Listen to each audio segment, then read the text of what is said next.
All right, the new jobs report is out, and on the surface, everything looks great. But what if I told you that behind those big, flashy numbers, there's a much more worrying story unfolding? Let's dig in and figure out what's really going on. And right away, we hit our first major paradox. Look at this. On one hand, you see a headline saying we've added 64,000 jobs over the last couple of months. Great, right? But then, look at the other headline. Unemployment is at a 4-year high. So wait a minute, how can both of these things be true at the same time? It just doesn't add up. We've got to unpack this. Yeah, it really feels like we're getting two completely different stories, doesn't it? So the big question is, what is really going on here?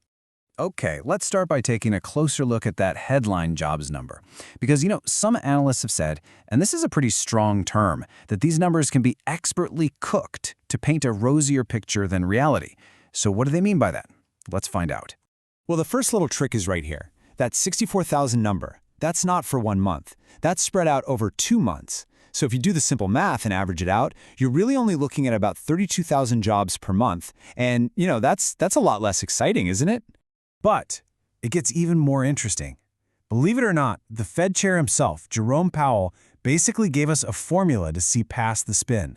He said that to really understand the numbers, you have to subtract about 60,000 jobs each month just to account for what he calls statistical noise. 60,000!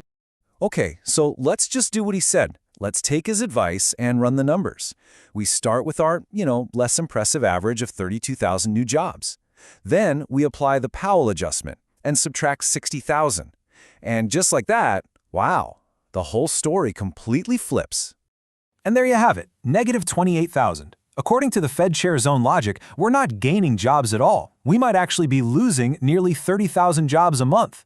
So while the headlines are all sunshine and rainbows, the reality could be that the labor market is quietly shrinking.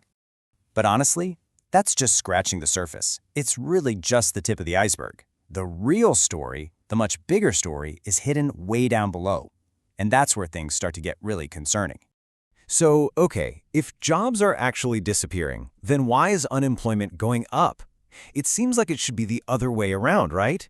Well, the answer might lie in what some people are calling a retiree time bomb ticking away inside the economy. It's this really interesting theory about so-called excess retirees. Here's the basic idea. Think back to the post-COVID boom. The stock market was going crazy, real estate was through the roof. A lot of people, especially older workers, looked at their 401ks and their home values and thought, wow, I'm rich. This is what economists call paper wealth. And based on that feeling, millions of them decided, you know what, I'm out of here, and retired early.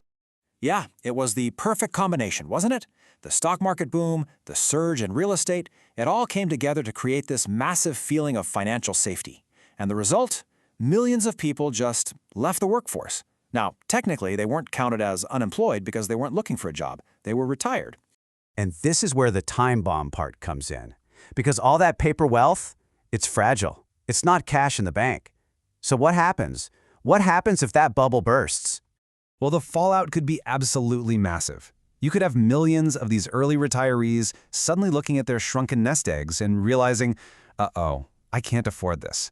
And they'd all be forced to rush back into the job market at the exact same time. Can you imagine a sudden flood of millions of job seekers? The economy just couldn't handle it. We could see unemployment spike to 10% almost overnight. And look, it's not just this potential retiree situation. There are other warning signs flashing right now. These are the little things, the subtle clues that economists call canaries in the coal mine. Now, if you've never heard that phrase before, it's pretty simple. Back in the day, coal miners would bring a canary down into the mines. Why? Because canaries are super sensitive to dangerous gases. If the bird stopped singing, the miners knew they had to get out. Fast. It was an early warning system. And in the economy, we have certain data points that do the exact same thing. So, canary number 1. The unemployment rate for Black Americans. It just took a really sharp jump, up to 8.3%. And this is a big deal because historically, this group is often the first to feel the pain when the economy starts to turn south. A sudden spike like this, it's a classic warning sign that everyone in economics pays very close attention to. Then there's canary number 2, the U6 unemployment rate. This is a broader, maybe even more honest measure of unemployment. It doesn't just count people with no job, it also includes the underemployed. Folks who are stuck working part-time when they really need and want a full-time job. It's a measure of the hidden struggle out there, and it's on the rise. And our final canary, this one is a doozy. A 25-year high in the number of Americans working multiple jobs. And let's be really clear here. This isn't about some cool side hustle to make extra cash for fun. For a growing number of people, this is about survival. It's a sign that one job just isn't cutting it anymore. It's a sign of desperation, plain and simple. So you've got this ticking time bomb of retirees. You've got all these canaries singing a pretty scary tune.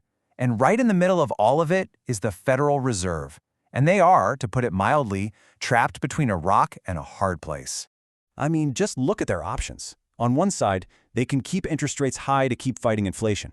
But if they do that, they risk tipping this already fragile economy right into a deep recession.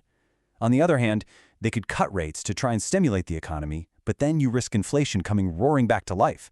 There is literally no good, easy answer here. So what does this all mean? Well, one analyst put it in a way that really sticks with you.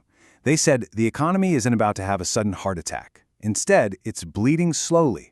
It's this quiet, gradual weakening that you don't even notice until it's too late, all happening behind the scenes while the headlines keep smiling. And that really brings us to the ultimate question, doesn't it? When we put it all together, the adjusted job numbers, the retiree theory, all these canaries in the coal mine, are we looking at a genuine, clear signal that a recession is coming, or could this all just be statistical noise that doesn't really mean anything in the long run? And maybe that's the biggest question of all. Are all these economic stats we follow so closely, are they a crystal ball that lets us see the future, or are they really just a rear-view mirror, only showing us the damage after we've already crashed? It's definitely something to think about.